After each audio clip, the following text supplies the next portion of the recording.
Captain's Log, April 6th.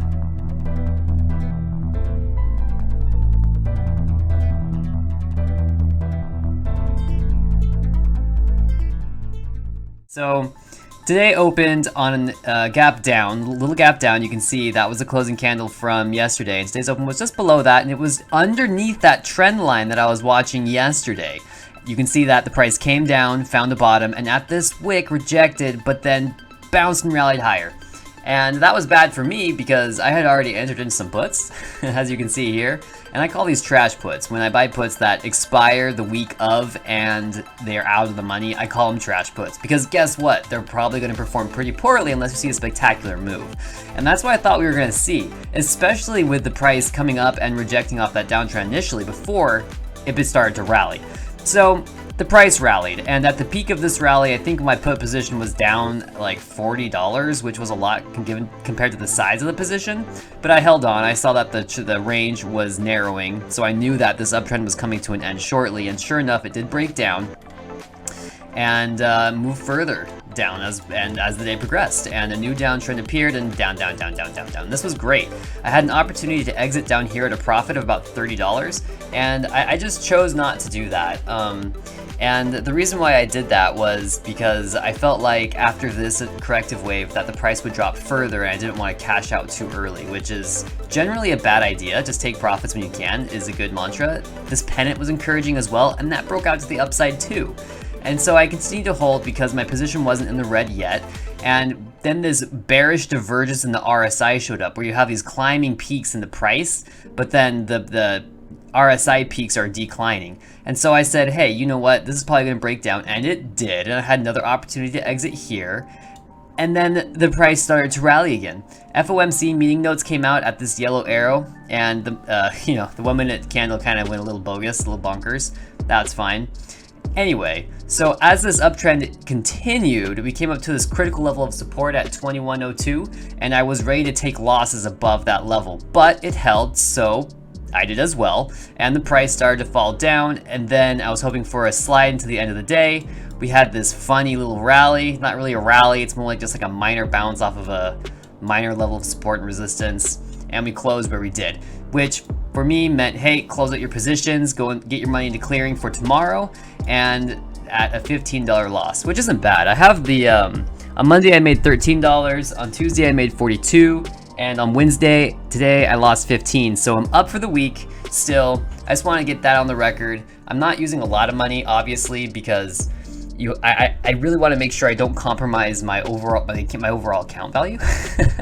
So my long positions in Gemprex, Sundial, and wow, why can't I think of the other one? I think it's because Gemprex and Sundial are the only two I'm really excited about.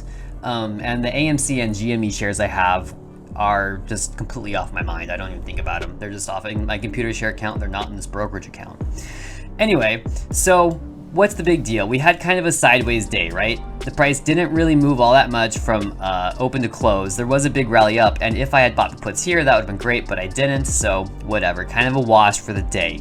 I'm going to back out now into the daily candle, and we're going to look at my trend line analysis study.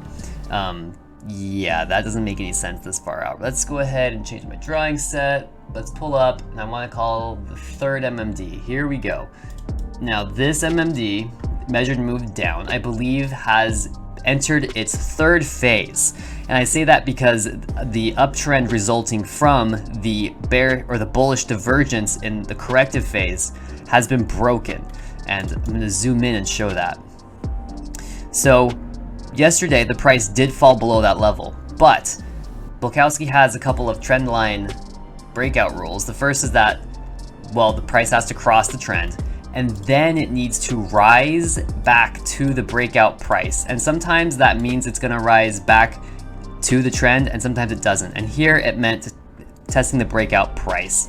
And you can see right there at this $22 level that's where the trend broke. And sure enough, today's high was right around there at 21.92. And now we had a bearish wick, a reversal there, and you saw that on the 1 minute. It happened very early in the morning, and then the price closed lower. This to me signals a confirmation of a breakout of the downtrend, and that's going to signal that the price will continue to fall. I'm gonna go ahead and let's see here. It's really hard when I have all these drawings up here to drive the charts, because I can't like auto zoom or anything. There's just no blank spots for me to click on. It's just kind of annoying. I don't want to delete this either. So I'm just gonna change drawing sets. Let's go ahead and look at a different chart. I think it might be this one. Nope. Maybe it's the V top. Let's look at the V top chart and see how we're doing here. Okay, so closing below the 38.2% retracement level means that we officially have a V top here. And whether or not we see a handle extension, it has yet to be seen, but the fractals of this same pattern that are smaller, they do have handles, and we're gonna see whether or not that appears here in this trading zone. You can see that there was a little pause in the run up. That's where the handle here would appear. The RSI on the daily is falling. We're at 49, so we're officially below 50. And the volume was a little higher than it was yesterday, still below that 30 period average.